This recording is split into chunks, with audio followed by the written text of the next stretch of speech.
Prior to Jesus' ascension to heaven from the Mount of Olives, he gave his followers the command to remain in Jerusalem and wait for the gift that the Father had promised them. In only a few days, they would be baptized in the Spirit of the living God. The followers of Jesus, many of them from Galilee and the far north of the land of Israel, were in the city of Jerusalem for the purpose of celebrating the Jewish holiday of Pentecost. When the day of Pentecost arrived, Acts chapter 2 tells us that the followers of Jesus were gathered together in one place. Where were they? Were they still in a room, or had they moved to another location? Where did the outpouring take place?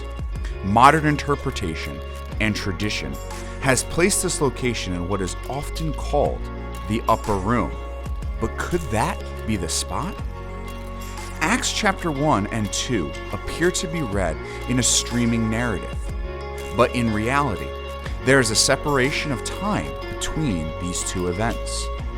The upper room holds the events of Acts chapter 1.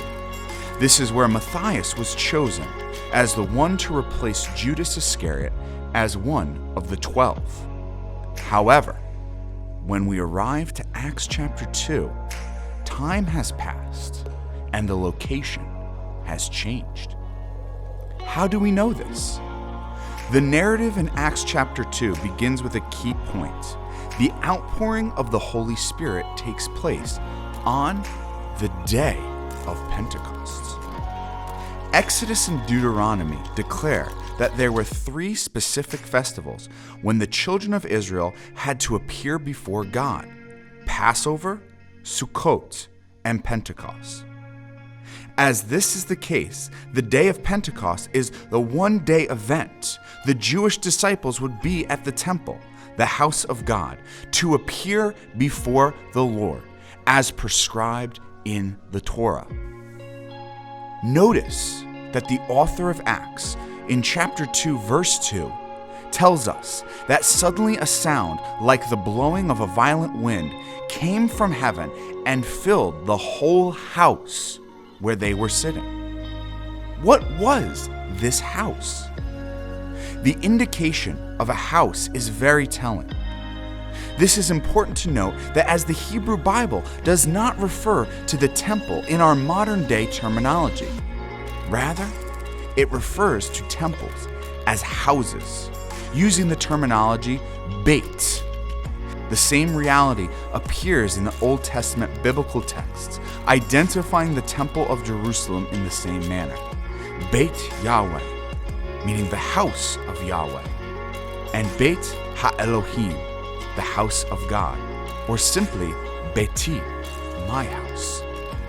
Luke continues in his narrative, following with the outpouring of the Spirit, which was signified by the speaking of other tongues or languages that were not their own.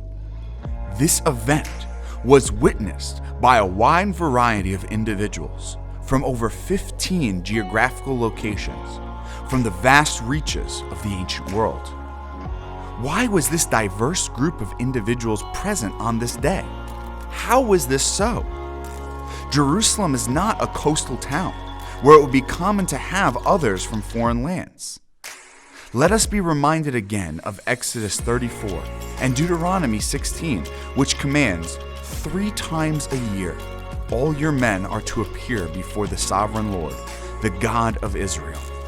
These individuals were in the city on this day, fulfilling this commandment.